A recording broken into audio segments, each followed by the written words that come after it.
happy, and we're ready to go. Ladies and gentlemen, welcome to the Tuesday, January 13th, 2026 North Pembroke Elementary School Library. This will be the Pembroke School Committee meeting. I believe the first of this year, right, of 2026. There we go. Would you all join me for the Pledge of Allegiance? The flag is on the wall. I pledge allegiance to the flag of the United States of America and to the republic for which it stands, one nation, under God, indivisible, with liberty and justice for all. Thank you very much. Any public comments? Anyone signing in? Anyone want to talk to us? We're okay? We're good? Okay. Acknowledge scheduled visitors. Erin, do we have any? No, just Melinda. Adjustments to the agenda. Oh, I should say this meeting is being recorded, and if you have questions, you can send it to scinfo@pembrokek12.org. The superintendent will check the box for us. Yep, we do have one adjustment to the agenda. As you can see, our student rep, Joe, is not here this evening. Between midterms and a prior commitment, he will be giving you his report at the next meeting. I know that Sue had an opportunity to meet with the advisory group earlier, and there's a couple of things that, as we go through, she may interject some feedback from them as we go. Yes, perfect. Thank you there. Any communications? No. Nothing? Okay, approval of the bill schedule. It hasn't gone out yet. Yeah, it hasn't gone out yet. For the next 3 weeks, I will also be calling King, the accounting manager, so I'm slightly behind. Okay. I will take a motion to accept the school committee meetings minutes for December 2nd, 2025. Do I have a motion? So moved. Second. Okay, I've got a first and a second. All those in favor? Aye. Opposed? Abstained? Natalie, it's 5-0. Thank you, Patrick Chilcott. Give him his plug. Joe is off today, so we go to the superintendent's report. Sure. Under my report, you have one of your favorite presenters from last year, Melinda Solopoda, who is our pre-K to 6 content coordinator. She is going to give you an overview of some of the curriculum pilots that you all have supported over the course of this past year as a foreshadow to what you may see in our teaching and learning budget presentation, asking for support in future months. So, yes, all you, Melinda. Thank you. Thank you for having me. And if you have any questions along the way and want to stop me, feel free. If you want to wait to the end, whatever you feel, feel free to jump right in. So we'll be talking about science and writing. And so the agenda overview is just what is FOSS, what is simplified writing, how did those two come to be selected, different program highlights and informations. And I think your favorite part will be kind of seeing it in action and kind of going through what it looks like in the classroom.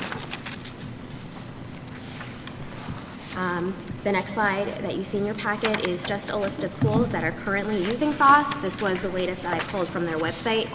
I do think it's great to kind of see a list of where it is, especially for future. If that were the case, where can teachers, look to if there are questions and concerns, where can we look to as guidance for how it's been working, how it's been going. So this is our timeline, and it really started 2 years ago. So teachers had the ability to choose one of 4 different working PLC groups, and one of those groups happened to be science. And those teachers who selected science as their working group were working to learn the No Atom curriculum, STEM Scopes curriculum, FOSS Pathways, and Mystery Science, which we currently have a subscription to, and many teachers are using that as their science curriculum. Last June, they selected FOSS, and it was really the hands-on component that drove them.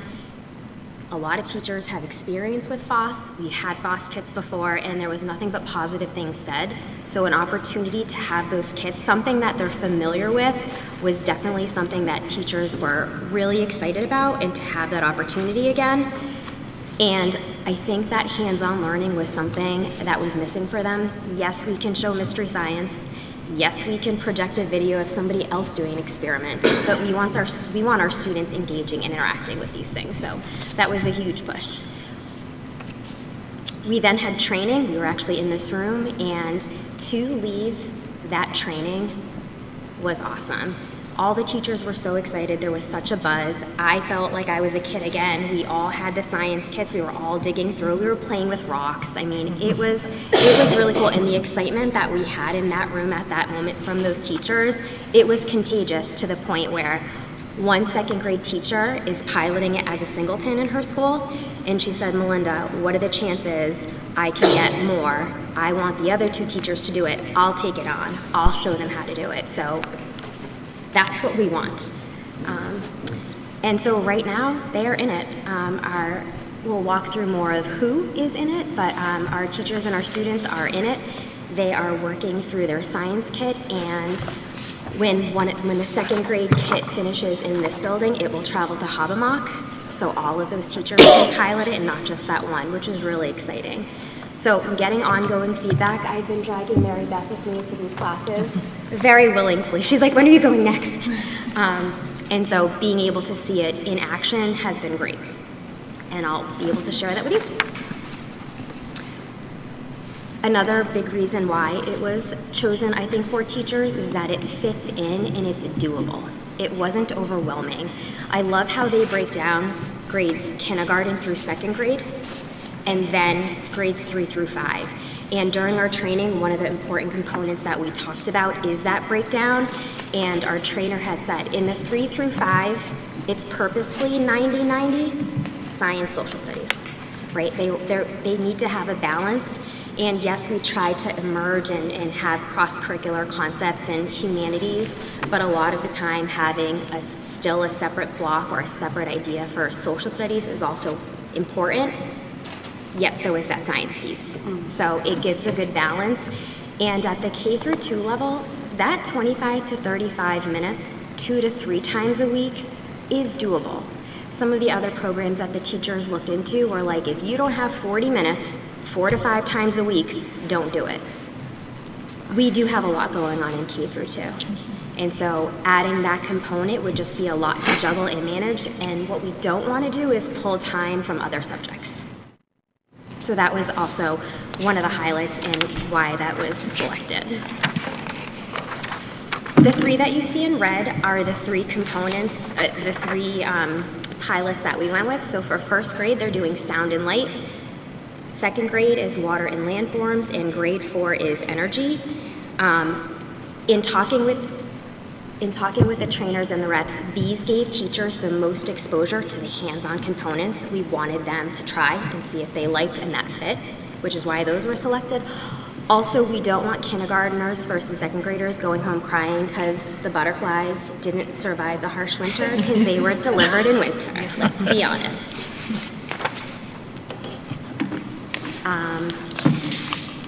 And again, not only does the science program come with your online components, it has ready-to-use lessons that are already built, it has ready-to-use vocabulary and slides, but having those materials and investigations already built gives our teachers the chance to focus on the important component of this program, which is that science discourse. We want them engaged in hands-on learning, and we want them talking about it. And like I had mentioned earlier, watching somebody do an experiment is not the same as doing it yourself. It's very different. We have four teachers that are piloting it at each of those grade levels. So if I can go back, we have 4 teachers piloting sound and light. We have 4 teachers piloting water and landforms, and 4 in 4th grade for energy.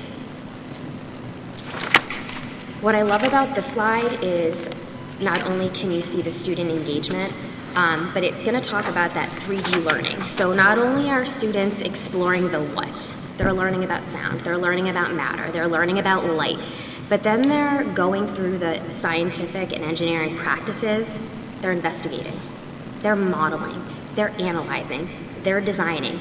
And I know it's hard to see on the slide, but in your packet, the picture in the top right, that's a 1st grade conceptual model. And that's the name that it's given. And boys and girls, we're going to label our conceptual model. That's the work that our 6th graders are doing in Open Sci-Ed. It's the language that they have, it's the concepts that they're learning, and in seeing them in action was great. So this is a 1st grade classroom going through sound, and they have their radio and they have rice on a plastic bead, and they get to play with the volume. If I do this, will it affect it? Will the rice bounce more? How come it's bouncing? The plastic isn't actually touching the speaker. So they're investigating all of these. The buzz in that classroom was amazing. All of the kids were so excited. It was like Spitfire. It was so fascinating to see. Quick question, sorry to interrupt. Wondering about how these connect like to the state standards and how that kind of gets kids ready, which you might go into later, so feel free to. They do, and those cross-cutting concepts, they're part of the they're worked into the standards, and there's components, and on a standards map, you'll see them all tied together. Got it, awesome, thank you.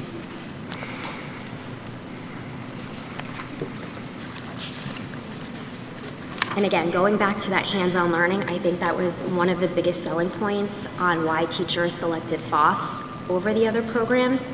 And like I said, it's the catalyst for curiosity, and this is what we want.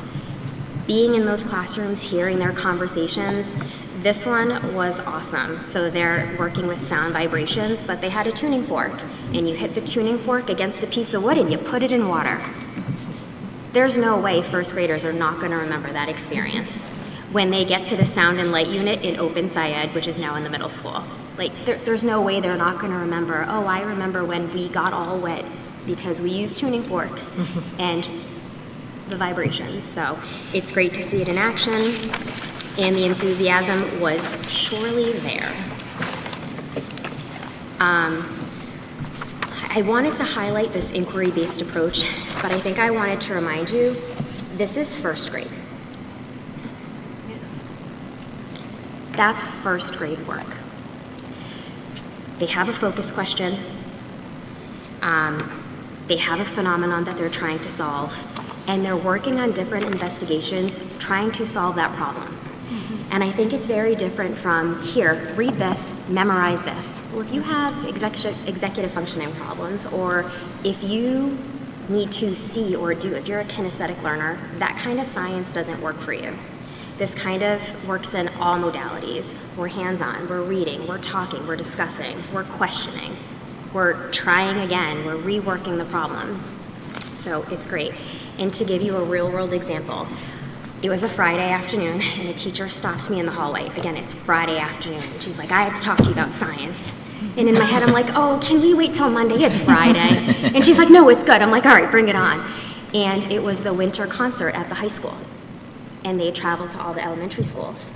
A little boy from her class came up to her at the end of the concert and was like, all I kept doing at the concert was watching the drums. I could see the vibrations, and that sound went to my sound receivers. Like, come on, like, this is what we want. So it was great to hear, and I'm like, okay, keep telling me those things. But I had to share that.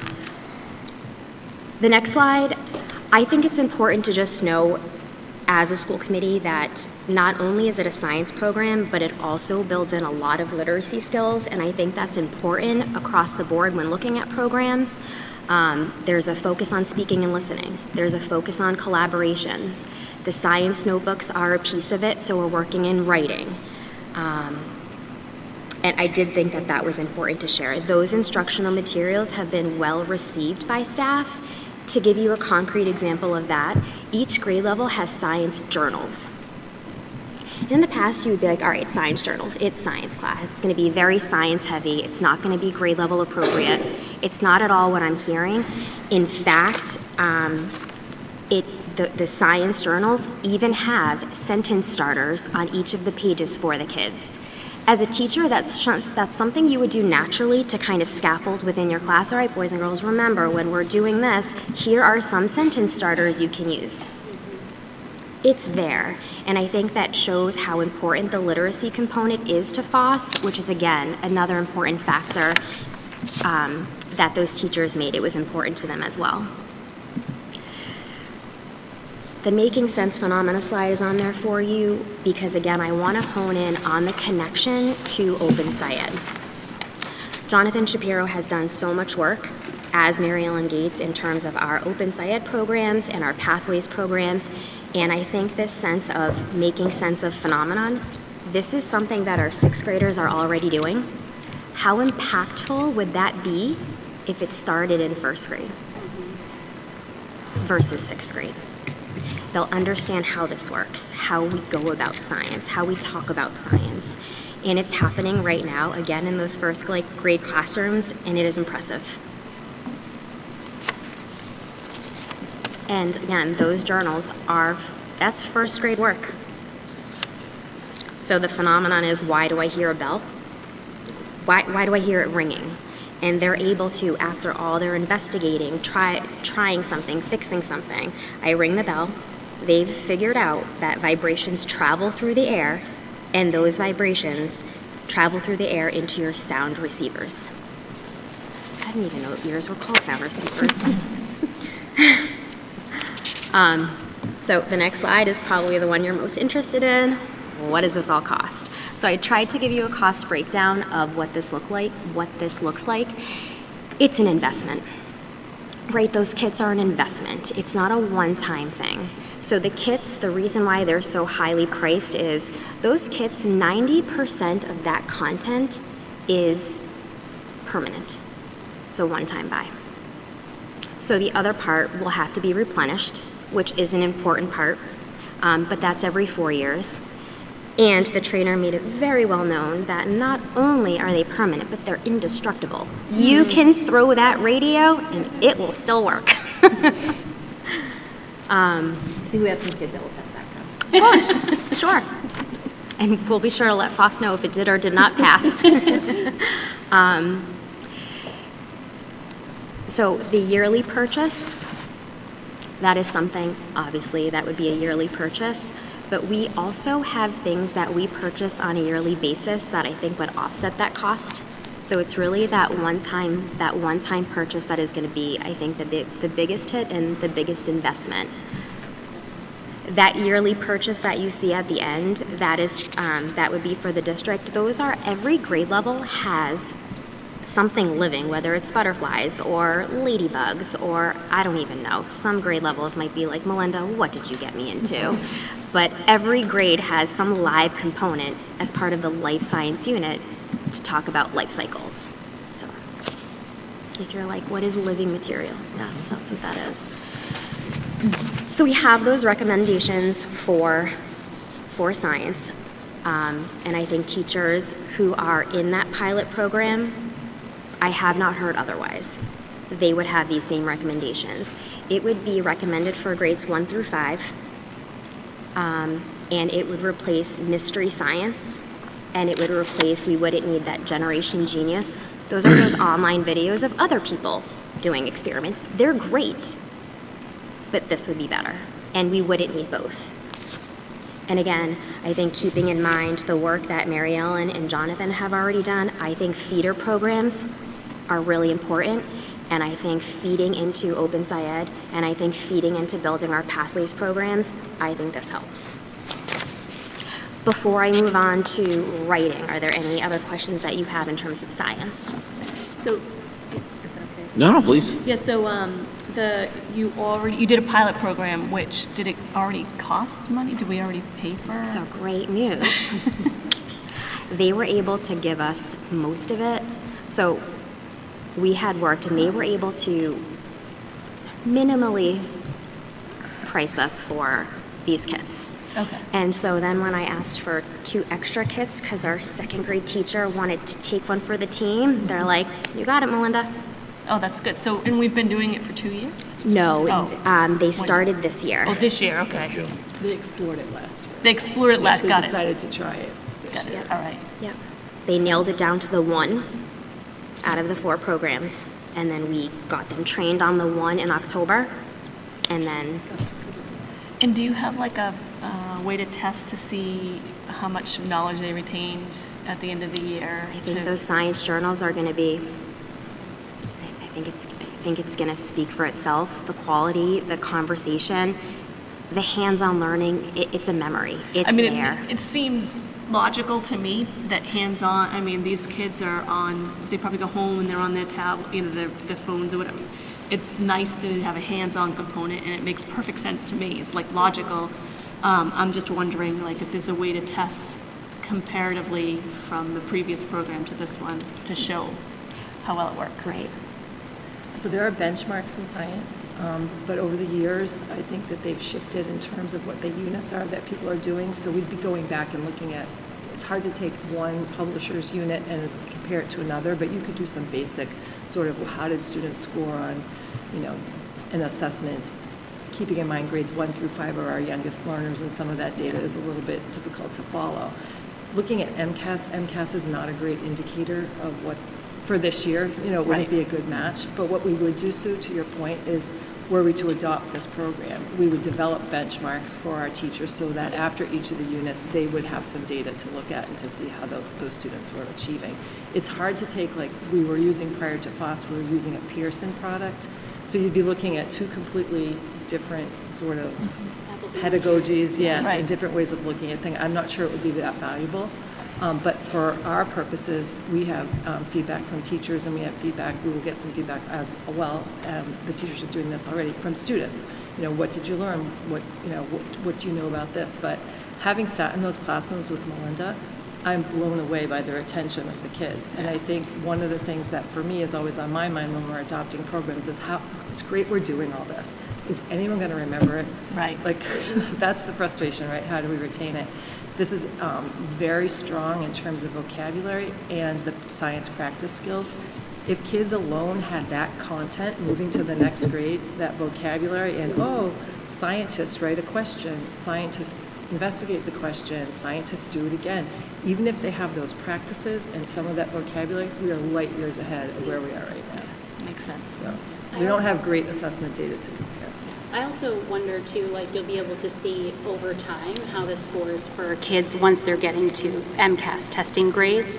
How do those scores compare to previous years where they didn't have that foundation, which I think will be the ultimate payoff that we'll see. It's tough, and who knows what if our current testing schedule will even go Right. forward. But you have to always remember that 5th grade test is tough because they're trying to test you on like 2 or 3 years of science, and these are little children, so and that's a tough one. And I think it would be a win solely or irregardless of test scores if our students are engaged learners 100%. and walk into those classrooms, you'll see engaged learners, and that is more meaningful than a test score of one glimpse in one day of how a student felt.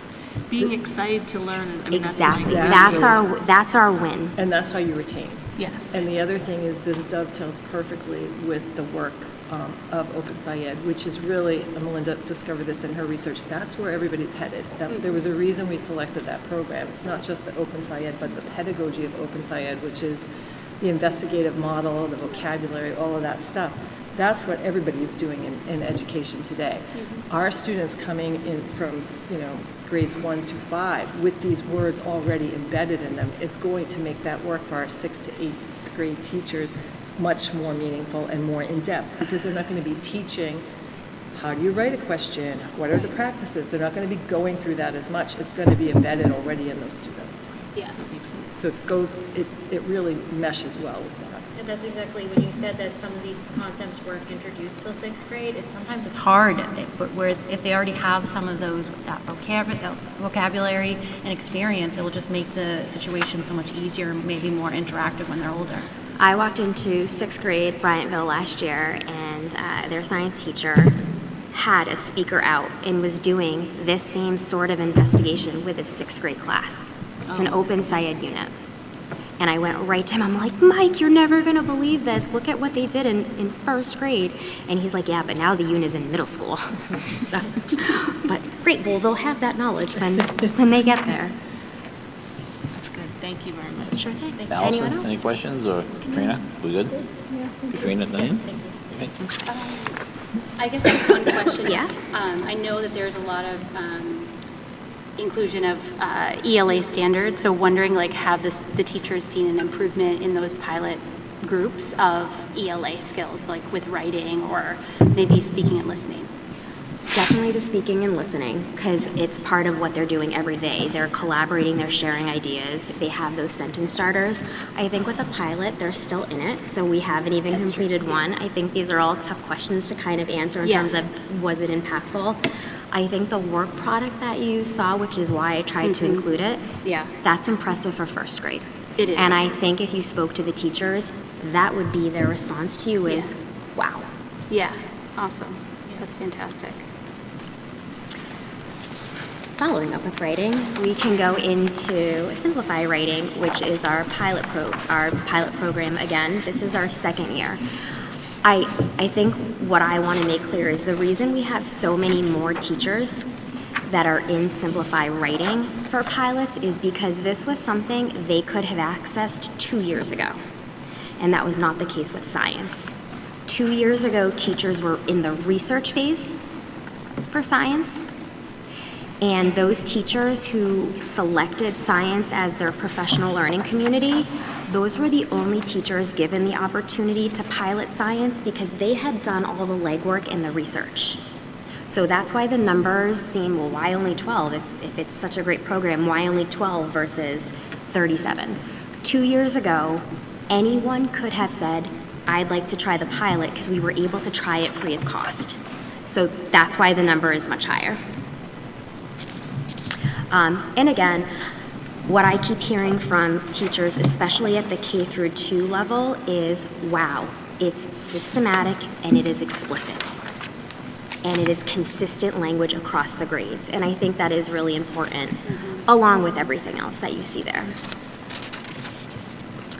This, for me, I thought you would find this interesting. We're not at this point yet in our pilot as teachers are finishing up their units, but one of the components to Simplify Writing is that we have access to pre- and post-test data. When students have a writing, teachers can work through and they can grade it according to a specific rubric. They enter it in on an Excel spreadsheet. They do the same at the end of that unit and they give a post-test. Once they enter in those scores, this spreadsheet automatically generates growth. So that would be something that we would have as measurable and attainable, and I'd be interested. We haven't gotten to this phase. I will say one of the greatest things that I saw, it was at Professional Development Day after school, and again, this group of second grade teachers were working together, and they were all sitting together going through their pre-assessments, their pre-writing, and like, hey, what would you grade this? I would give this a 1. Would you give it a 2? Would you give it a 1? So even that dialogue through this assessment was just phenomenal work. And it was great to see that happening. So I am excited to see what post-writing will look like and what growth data will look like for teachers that did that. One of the components that I hear teachers talk most about, it comes up on our writing, it comes up in the middle school, and it comes up in high school, is this grammar focus. And our grammar skills aren't as strong as we would like them to be. What Simplify Writing does is it has a curriculum specifically for grammar, K through 6. And the best thing is listening to the kindergarten teachers talk about how their kindergartners can identify subject and predicates. It's impressive. I think the work that's done is impressive, and being able to showcase it at our common planning meetings. This is how 5th grade figured out how to use it. This is how 2nd grade is using it. Sharing different ideas of how grammar is in this program and how it can be brought into the classroom has been great and something that has been well received by teachers. The next slide that you see is I just wanted to compare grade levels. One of the components that's important for me to share with teachers is that it doesn't matter if you're 2nd grade, 3rd grade, 4th grade, 5th grade. These are the same 10 focus areas that we're going to have. Here's the same writing that we're going to do. So they're learning about narrative writing in 1st grade and 2nd grade and 3rd grade, which means that that common language is going to be able to grow and develop and be consistent and explicitly taught. Same thing with poetry. So having the writings line up in terms of these units are going to repeat, which means they're going to grow, and you would hope that the growth from the students also grows in terms of their writing. So I thought it was important to showcase that.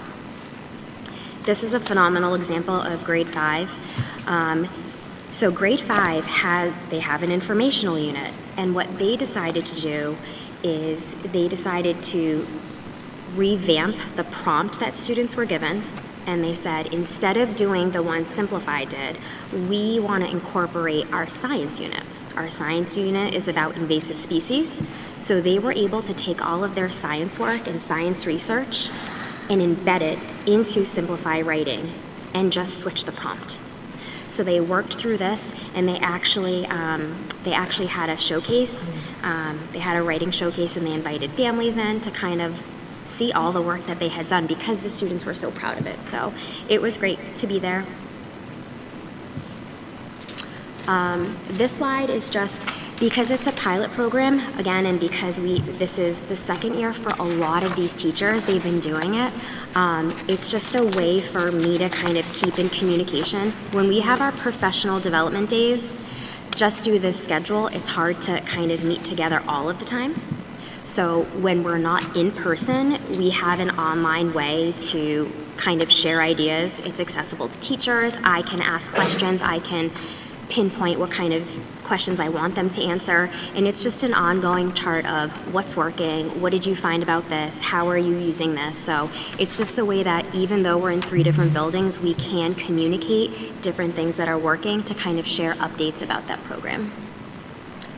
It's kind of like the Grammys. My time is dwindling down. So my recommendations, one of the things I think would be really hard for a teacher is to pilot both, right? So to say we want to get science and we want to get writing, it's a lot and it's overwhelming. We do have teachers in that boat right now that did take on both, and it is a lot and it is overwhelming. So my recommendation would not be to push this out. I'd still like to collect more information, especially for grades 3 through 6. But I would like to have the teachers that are using it, who would like to continue, I'd like them to still have that resource. And I'm curious to how many teachers that don't have the resource have heard about it and would be like, anyway, I can get it. So, any questions on Simplify Writing? I'm curious how this fits with UFly, like with what we're using. Sure. So, that's not me, is it?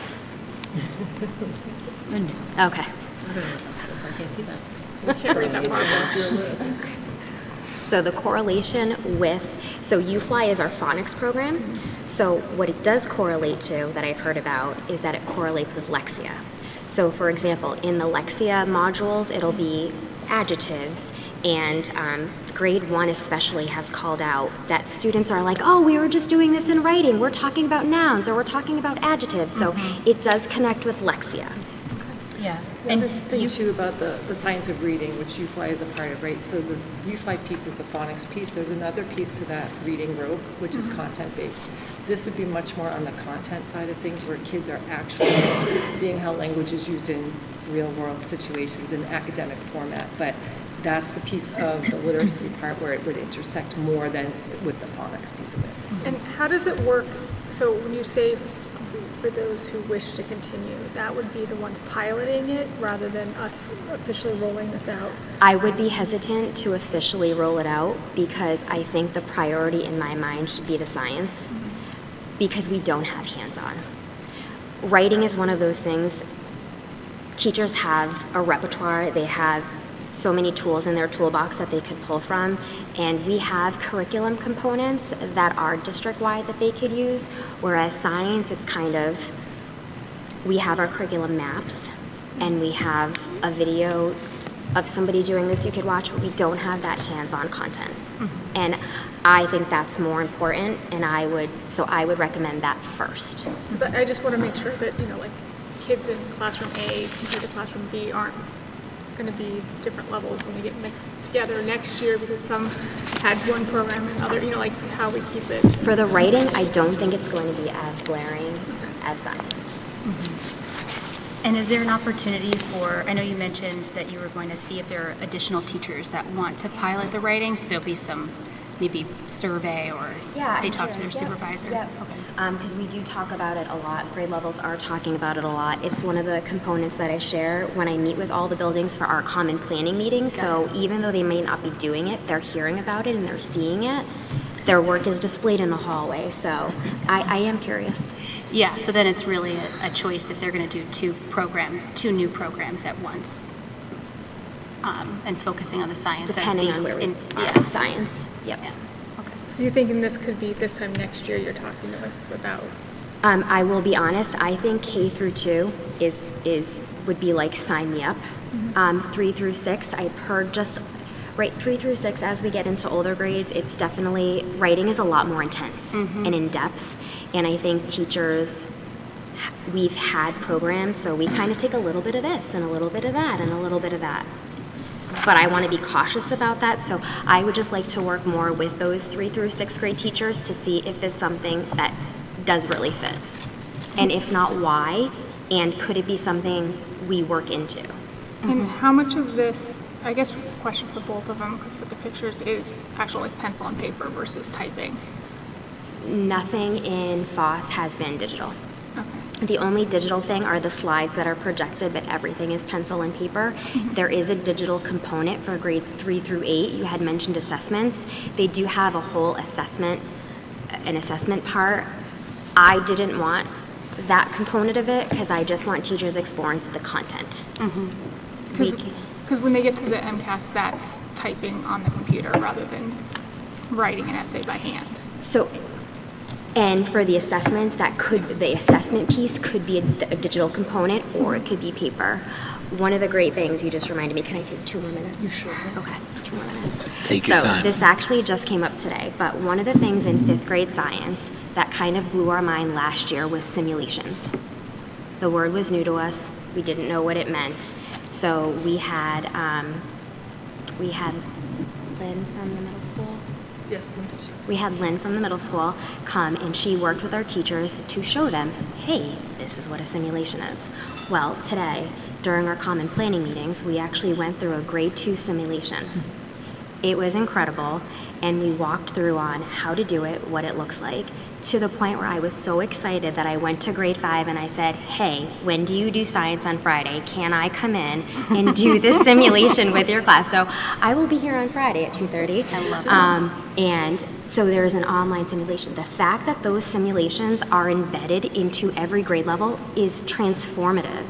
And we went through it at 2nd grade, and it's like, wow, there's no, right, they have to manipulate, it's a playground. It rains. Playground gets flooded. Wow, does this ring a bell? So they have to hit things on a screen to be like, oh, well, what if I put a tree on the hill and it rains again? Will that stop the soil from eroding and will it stop the playground from flooding? So they have to manipulate. They have to try hay. They have to try a tree. They have to try a bush. And then the computer program regenerates a new image based on what you did. And all it is conversation. What happened? Why? What did you notice? They're solving real world problems, but they're called simulations. And this was all new and very scary to 5th grade last year. Very scary. But that's why I wanted to go in the room. I'm like, no, I know it's a 2nd grade simulation, but this is great. Can we do it? So That's awesome. Love it. And just to clarify, like in other parts of the day, they're getting typing practice in their reading or writing class. So even if they're doing some handwritten for this, it's integrated into other parts of their day, I assume. Yeah, and we also have a program that we talked about last year, Edulastic. So Yeah. for assessments, as you work through the program and build some assessments, those assessments would be online Some as would the be. kids get older. Probably Yeah. not in the younger grades, but as the kids get older. Yeah. So that we could track the, Got it. the progress. Because some of those were Reinforce first and second grade examples too. So they were younger and the kiddos. only other grade is our 4th grade. And they started after our vacation. So they're just getting into it now. Cool. That's awesome. Ladies, Donaldson? That's great. Thank you so much. It Sure was thing. really interesting. Thank you. Your energy is amazing. I wish we could bottle it, can it, sell it, do whatever. It's contagious. just Yes. so impressive. Thank you so much. Thank you. Mary Beth, thank you also. Yes. Yes, thank you. Okay, we're switching Do you need slides. Do you want mouse pad? 347 times 37 teachers, like 9139. You've been in Okay. negotiations. Windows is continually improving and updates are a normal It's part of insane. keeping it running smoothly. Okay, goodbye. I was barely able to be read from here. It's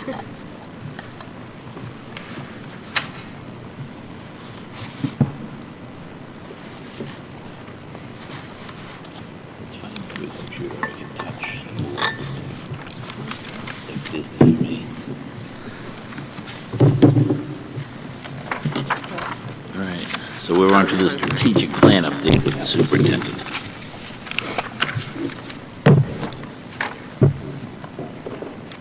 So I know you are all excited to get an update on where we're at with the strategic plan.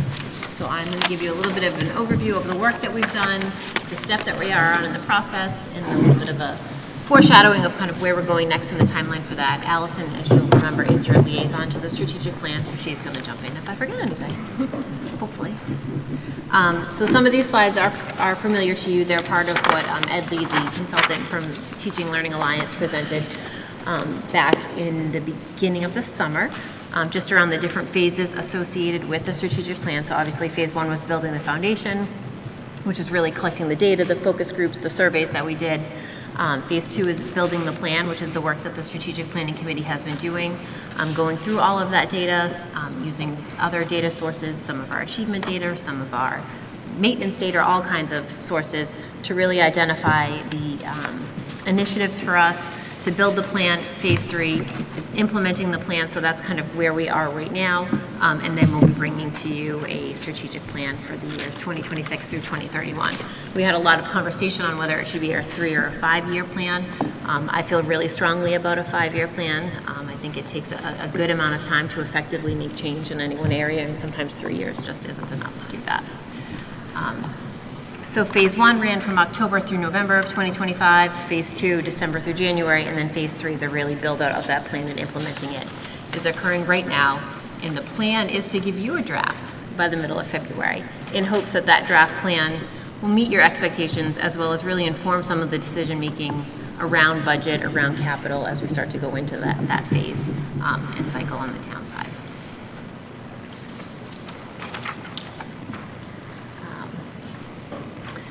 We had a series of focus groups. We had a lot of feedback in the form of teacher, student, parent, community member. We did our surveys.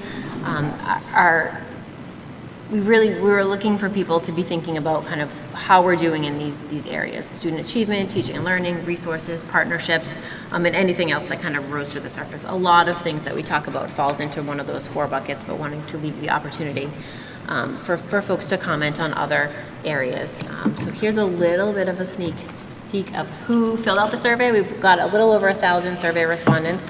I'm excited to share that the stakeholder group that had the most responses was our students. And I think that's the voice that we're always interested here when we're sitting at this table. We did make it mandatory for students to fill out at the secondary level. Not mandatory, we gave them time during Titan time to do that. We had a good amount of parents and a good amount of staff fill out the survey. There wasn't as much community participation as we were hoping for. We did, you'll remember, keep the survey open through town meeting. We had the QR code available at town meeting for all the folks that were there. But in the end, we only had 18 folks that identified as community members that took the survey. In speaking with Gary and Ed, the 2 consultants, 1,000 is a good number of responses for a community of our size. They did not think it would make sense for us to push it back out again. So we did work with the 1,000 responses that we had there. We also had a series of focus groups. So we did a focus group at each building with staff. We had a student focus group at the middle school and a student focus group at Pembroke High School, and then we did an evening opportunity for parents and community members to come out.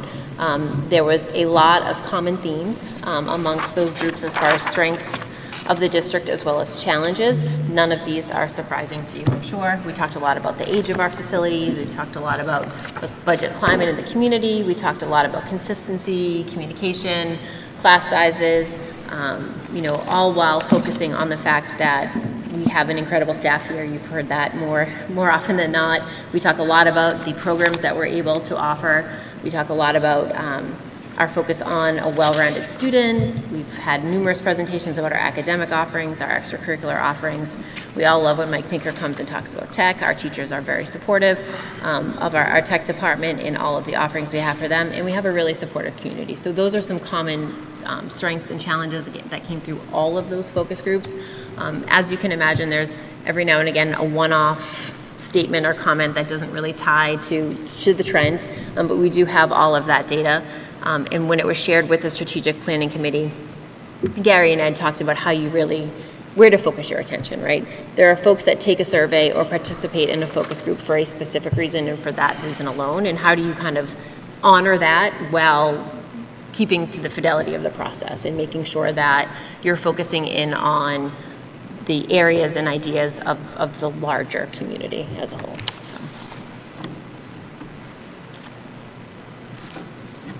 The beginning of our work focused around identifying our core values. So you have listed there where the strategic plan landed on core values. I will not take any credit for the plan when it comes out because it does go to a graphic designer. It'll look beautiful. This will be some sort of visual image. This is just a list of our core values at this point. And then really our theory of action. So, the things we do as a district, what is the outcome that we're expecting? It is a very long sentence, but I think it is a very impactful sentence. And these will be the pieces that will be the kind of the forward to our plan, including, a letter from myself. There's also a vision statement and a mission statement that will go with it as well. So that'll be the beginning of the plan.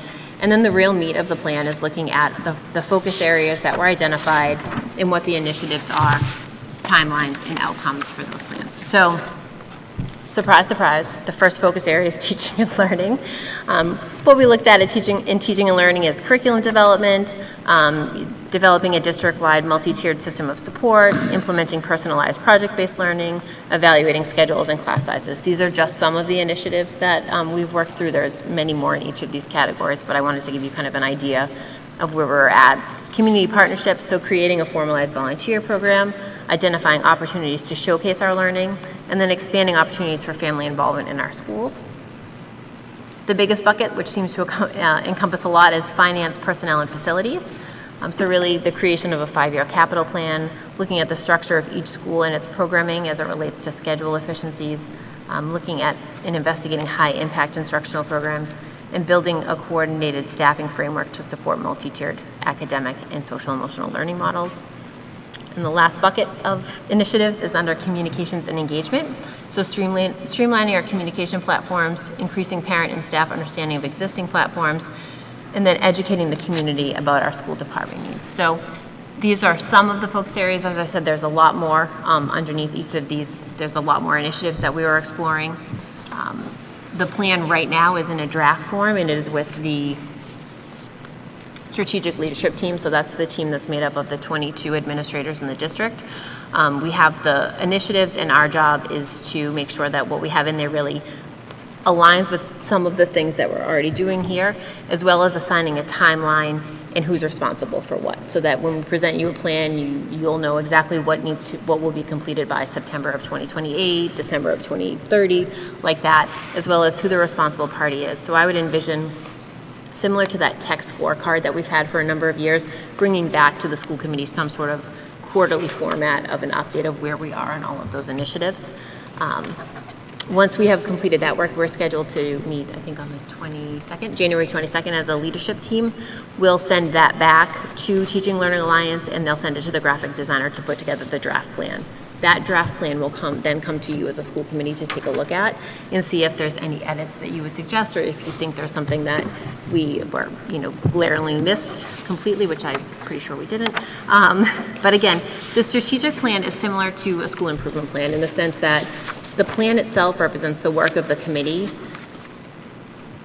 just like our school councils really put together our school improvement plan. So there was a lot of conversation at our last meeting of what happens if the school committee doesn't vote in favor of the strategic plan. It would be very difficult for you all to not support the work of the group, but I don't want you to feel like you don't have a voice in the process. So when you get the draft plan, it's really important that you go through it and make sure that it aligns with kind of how you were thinking about it, what you're hearing from the community, what your experiences have been. And we can always add an edit to it. It's not a final version, but really respecting the work of that group and just tweaking it slightly as opposed to, I do not vote for this. Once that's done, it takes them a little bit of time to make it its final fancy version, and then we would be disseminating it to everybody, through a press release, for lack of a better word. It would be on our landing pages. We'd be pushing it out through all of our communication platforms.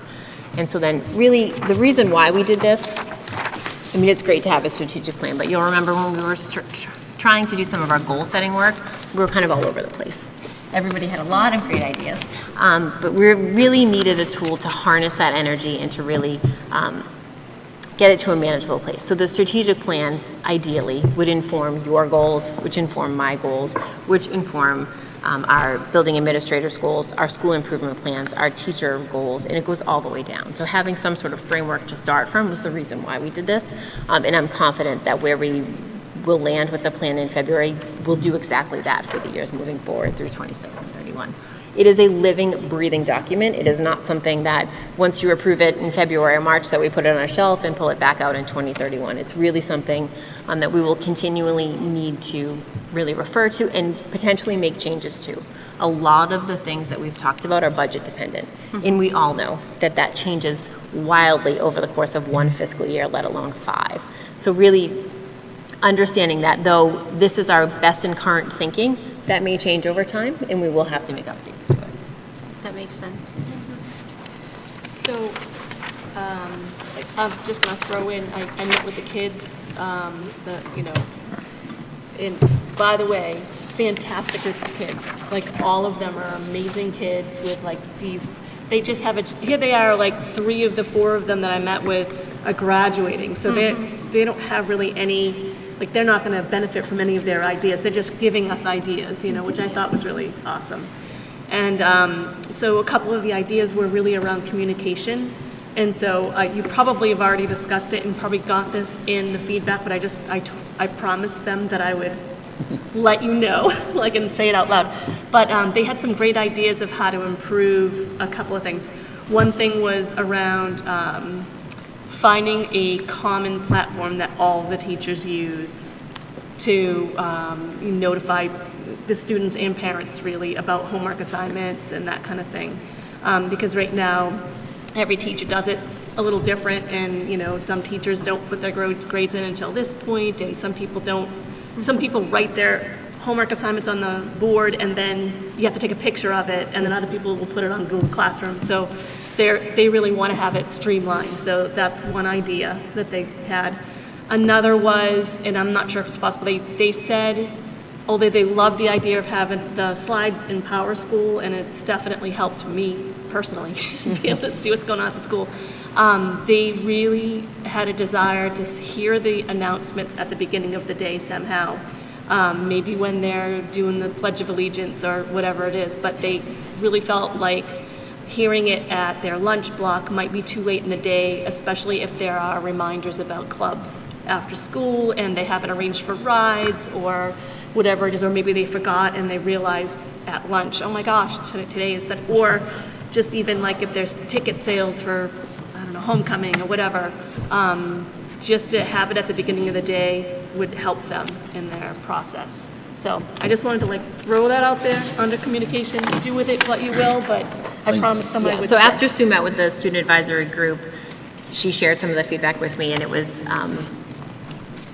interesting that we had some really strong student voice on the strategic planning committee, and we had a middle school and high school student that really just settled right in. They were confident, they were great contributors, but some of that is the exact same feedback that they gave when we talked about communication. So when Sue was saying it to me about the 3 students that she met with, I said, good news, Julia Baxter at the high school was on it. That was the first thing that she brought up, was that teachers need to be communicating exactly the same. So I think a lot of those concerns will hopefully be addressed by some of the action steps that you see in the strategic plan. But if for some reason we're missing something, that would be great feedback to then incorporate in. So. Yeah, absolutely. And then I should have mentioned this too. And then like sort of a more streamlined process to get the announcements right now it's, the way it goes, I'm not sure what the way it goes, but sometimes the announcement doesn't make it in time. And so I talked to Mark Talbot, after you and I had that conversation, and reciting the announcements following the Pledge of Allegiance would be pretty lengthy, right? There's often, 20 slides worth of information, but we talked about a way to get the information to students. Mark uploads those announcements to the teachers and to the message boards in the cafeteria first thing in the morning. Is it something we can be emailing to students? Is there another way for them to get it out there? So I think Mark was definitely open to the feedback and looking for solutions that might make sense. Perfect. Yeah. Everybody good? Okay, subcommittee updates. Budget sub? So budget subcommittee, I feel like we met once. We did, and we decided we were going to plan a joint. We are planning a joint meeting, and Bill and I are meeting tomorrow at 12, I think, to discuss where he is at in his budget process and then bringing the two groups together. So I would anticipate having some dates to float to the two of you by tomorrow afternoon. As you know, we're about to be fast and furious in the budget cycle. There's no new information from the last time we met, which was about a month ago, but now that we're in January, it'll start to happen pretty quickly. So Actually, Allison asked Representative Knight. Yeah, I was hoping we can just try to get the reps here, because, for instance, like. We usually do that in February, Yeah, right? I think February. On average? Once we have an idea of. Yeah, so we usually try to do it after we have the governor's budget, which generally happens by the end of January, but you never know. So you have targeted February or early March to have the reps in. Yep. I think when we talk about future meeting dates and topics, once you guys land on what the dates are, we can get those out. Because I know sometimes they like to know the one time, so I was just thinking like FOSS, sometimes there's one time that they can put into their requests, so. We got to get on the calendars. Yeah, I think getting it, once we go Before it's through our filled. calendar, getting them. Yeah, I mean, you're talking 3 people, it's a bit of a challenge to get them all here at the same night, same time. We've had some aid participation, which is also good. Policy sub, Maren, thank you. I think we're good on policy right now. Ed Sub is actually meeting tomorrow to look at the Pembroke High School Program of Studies and the revisions for next year. So when we meet a second time in January, we'll have that to you as a first read. I'm sad to report that the negotiations subcommittee has completed its work. And we have tentative agreements with all of our units. And my expectation is that at your next public meeting, you'll be looking at those for ratification. So Thank you to that all is of exciting. you. That is about a Negotiation. year's worth of negotiations. I think we met 22 or 23 Natalie, times. how many times? It's a ton of work. It was a lot. It was a lot of meetings I appreciate and a all lot of of great you. work. And I'm excited to share those agreements with you at the next meeting. And then there's one that's not on here. We have a vocational planning committee meeting. We're having a presentation tomorrow at the Council on Aging at 11 o'clock.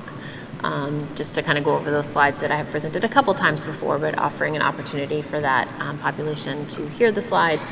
I'm expecting, I think in mid-February, we'll probably start a new series of presentations that include some of the actual financing numbers from South Shore Tech. So tomorrow's presentation at the Council on Aging isn't any new information, it's just an additional opportunity for folks to kind of hear about the process, what it looks like to join, and ask any questions they may have. Is that actually at the community center building? It's or at is the it- community okay. center building at 11. 'Cause some people still think of the old Council on Aging building. Strategic planning. That was, I just gave you that. Yeah, I know. Real quick, what's the timeline for the VOTEC to get on town meeting? So when the warrant opens, which I think it did it just? Yeah, and then it will close again. So I already asked for a placeholder, just because that buys us time. So, And is that the only thing we anticipate as a school committee placing on town meeting, asking for? so we will have potentially a piece to the capital ask on the town article. I think you're in a roundabout way asking me if there's another override. Are you asking me? Well, I mean, I think it's not, I mean, it's a part of I think that's joint budget first, and then we can talk about whether or not we'll need that, right? Well, I think it's all connected as part of Right. the VOTEC ask. Well, that's why we need to have a joint budget before we So can. the select board can add to. Cool. Okay, future dates and topics. We're next Tuesday, the 20th? So there are two folks with a conflict for the 20th, so I had emailed you all about potentially moving that meeting to the 27th. And then- I know I can keep the 20th, I just would need to walk out Yeah. of here because my daughter's crossing over. I booked my work travel around the 20th because I thought that's when we were going to meet. So, Erin, is it possible, you think, this month if we only had one meeting and we had two next month? Yeah, that is fine with me. So if you didn't meet on the 20th, your next meeting would be February 3rd, which is the first Tuesday, which we were planning on anyways as a meeting. Is there anybody that, wait, so hold on, so we can meet on the 20th? You could. I can meet on the 20th, but I was asking Erin because there was conflicts with other people on that day. If there was not enough, really, we could just go right to February. Yeah, what I was going to give you on the 20th is a social emotional presentation. I'm not comfortable having folks come in to present and saying that there's a hard stop. I think that, Well, how many of us can go? I think that three of you are good for the whole evening. I think Katrina, you have a work conflict and you can't be here at all, and Allison has a hard stop. So. Okay, how many of us can go on the 27th? I can go. I can be there on the 20th. How many can't go on the 27th? Can you not go on the 27th? I won't be in state. I would just literally get up and walk out by. On the 27th as No, well? on the 20th. I'm talking about the 27th. 27th, I'm good. You good? So if four of us can be here on the 27th, we could, I'm just concerned about February vacation week in the middle of February, and it's a short month, and So February, we would do the 3rd. So if we did,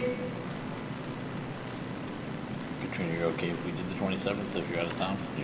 Well, I wanted to, that's why I was asking So Erin you're out of if it town was the absolutely 27th? necessary to have it. Yeah, because she planned it based we on the didn't have- original dates, and my I work got you. meeting It's not came always up necessary to later. have okay, two so, meetings. Yep, I don't know. right. so the 20th, the only thing we're not ratifying this, or we would be. So the units haven't met yet. So we wouldn't be PTA. doing this either way next week. You don't have to do it next week. You could do it on the 27th. It's not a time sensitive thing. But you can't do the 27th. This I community can't, do the because I 27th. booked my work But travel we- around the 20th. But two yeah. people can't do the 20th, Well, so. and this is where I think us generally keeping the 1st and 3rd is where we should personally attempt to stick with. I just know one of them happens. Well, I think it didn't happen this month because we couldn't do that. And I know Yeah. we've moved things Yeah. for me and others. I mean, I'm here every Tuesday, so whatever day you guys want me to go with And me. I can always just not go to the work thing, like I can just, if it's a problem, but we can always, like, I guess I'm just wondering, like, content-wise, if we did one meeting in January and then the other meetings in February, does that mess up content for when 3 it in needs to February and 1 happen? in January, you mean? No, I would never recommend meeting 3 times. No, in no, February. 2 in I would- February, just skipping It's a a very meeting. short Yeah, month just to 2 in begin. February, 1 in January, would that mess up, like, It when doesn't things mess up need to because happen? I'm not planning on giving you budget presentations until the end of February anyway. So this, like what you got tonight, is kind of a precursor to the budget. Here are some of the things that are happening in the district that you'll see again, asking us for additional support in the areas of. So the next thing up is student services. So Jess will be talking about not her budget presentation, but more in lines of, RBT, BCBA, what caseloads look like for our mental health staff, that kind of stuff, to inform the conversation regarding our budget. So it doesn't affect your schedule if you don't meet again in January. I would recommend in February that you try to stick to your schedule, which is the 1st and 3rd, except the 3rd Tuesday in February is school vacation week. I won't be here. So we Right, so- don't usually meet during All right, so school guys, so February 3rd, everyone can make. Yep. Yes. February 24th, Yep. right? Yes. That would be the 4th, I I would think? suggest the 3rd and the 24th that month. just Right, because it's okay. really- Does that go with everybody? Yep. So if we don't meet again, so one way or the other, one person can't be here the 20th or the 27th if we keep a January meeting. But everybody can make it if we make it the February. Well, the February, I think we're going to have February 3rd and 24th regardless of if we have. Right, but I think We're it just gonna skip a being, meeting. yeah, we're gonna Which skip we a already meeting. did in January, in December. Right. And there are times where you don't need 2 meetings a month. I would say January is like July is one of those. Once you get into February, March, April, May, you're going to need to meet at least 2, potentially 3 times a month for the budget cycle. Yeah. But there's nothing we're going to be doing in February, March, or April that I could give you next Tuesday, right? Right, To okay. alleviate the need to meet 3 times. So we think we're going to not need another January meeting. Right. February 3rd and February 24th.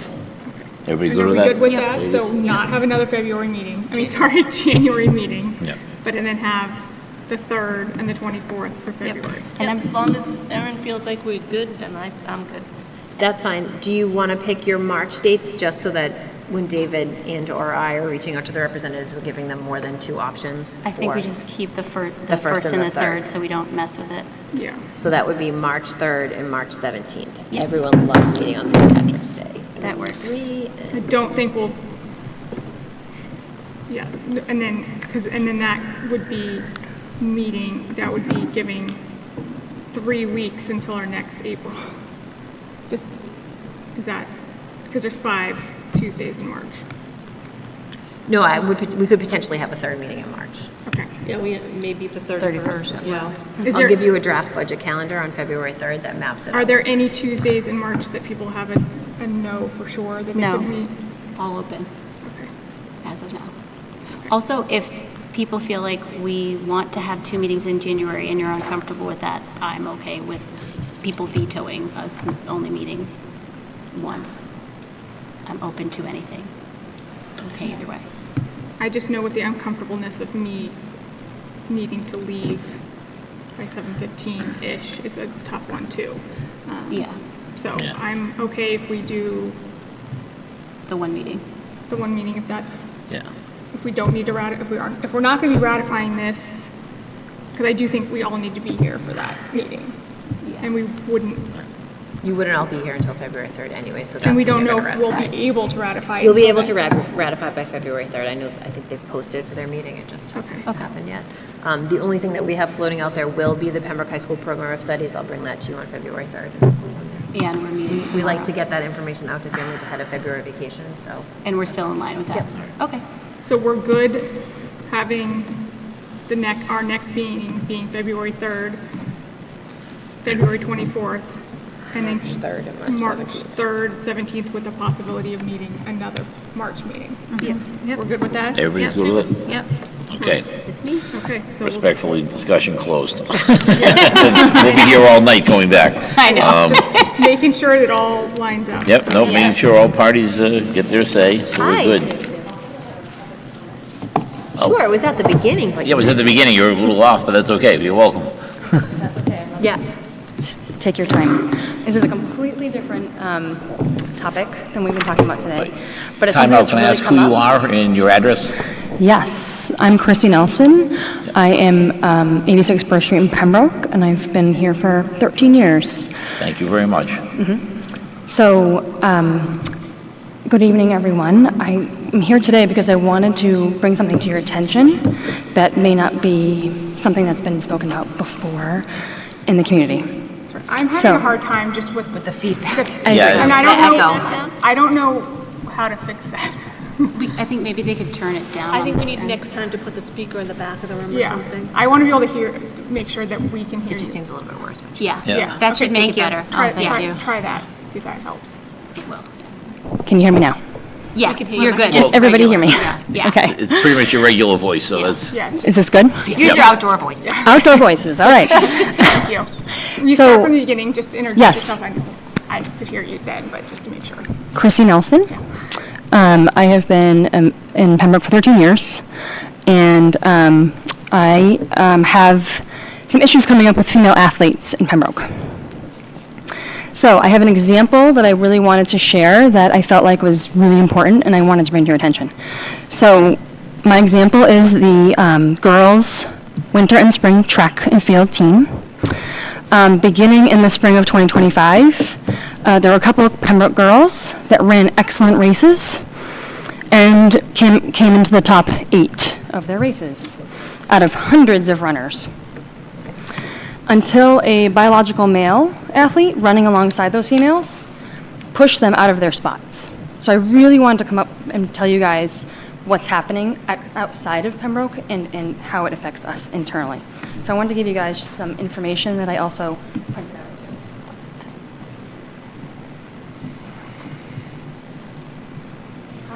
Oh, thank you. Appreciate it. Thank you. Thank you. Thank you. Oh,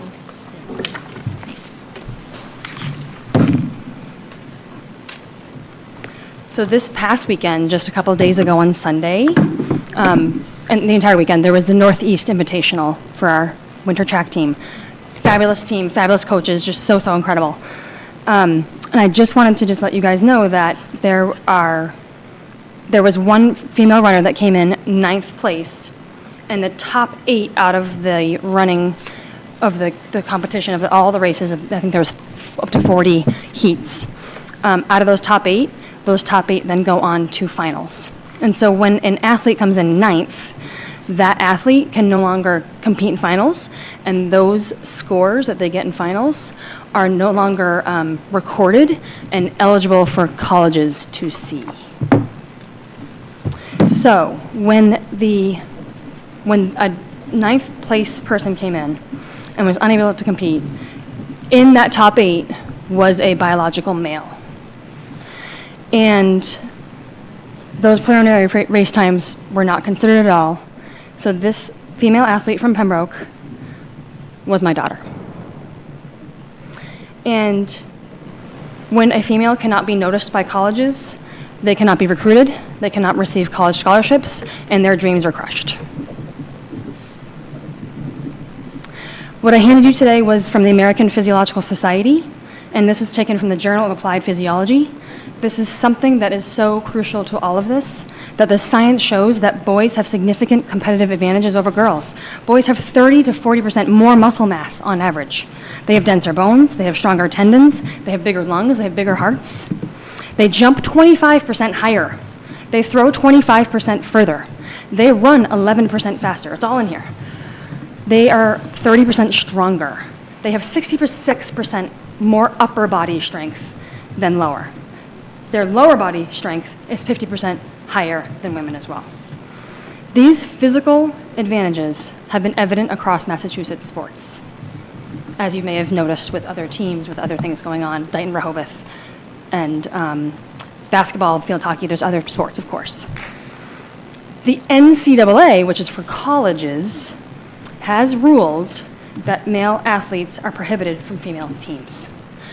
So if a biological male who identifies as a female cannot even make a college female team, then they are not in need of said recognition to be in the top 8 to go to finals. However, the 9th place person doesn't get that recognition, doesn't get that opportunity. These Pembroke female athletes, it's not just my daughter, there's been many more, and I have seen them firsthand. I'm at all the meets. They are not getting their medals, and they're not getting their college's opportunities. It's being stolen from them. One day, it could be your daughter. I'm not talking just about today. I'm talking about years to come. It could be your daughter, working so hard and showing such great talent, but not able to make the finals. So I'm here today bringing this important issue to your attention purely because I think that there's some school policies that need to be changed. I think we need to prioritize that biological sex is used as a term as opposed to gender and gender identity. I think that language needs to be really common and embedded in to Pembroke. And when it comes to girls' sports, girls and spaces, of course, as well. And even more, if you could petition the MIAA on behalf of our Pembroke female athletes to change their rules so that biological males cannot compete in biological female sports, just like the 2 Supreme Court cases that happened just this morning on this very topic. Protect our Pembroke girls today and for the future of them. Please help make competition fair. Thank you. Thank you very so much. much.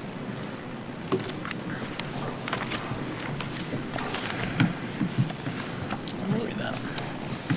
Okay, so we have future dates, topics down. Any plugs for anything?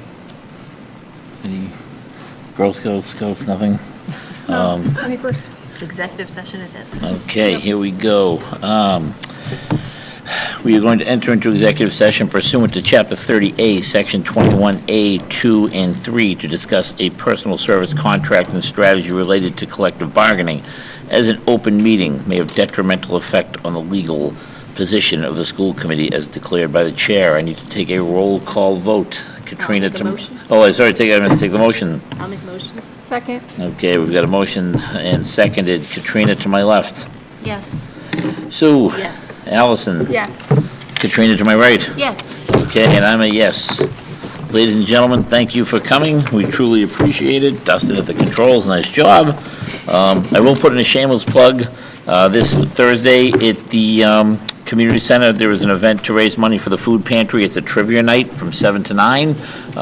Teams of 4 for $100. I think we've got about 10 or 15 teams right now. If you'd like to compete for trivia and win the bragging rights in Pembroke, stop down and see us. If not, we'll see you all in about 2 weeks, 3 weeks. Thank you all for coming. Thank you. See you.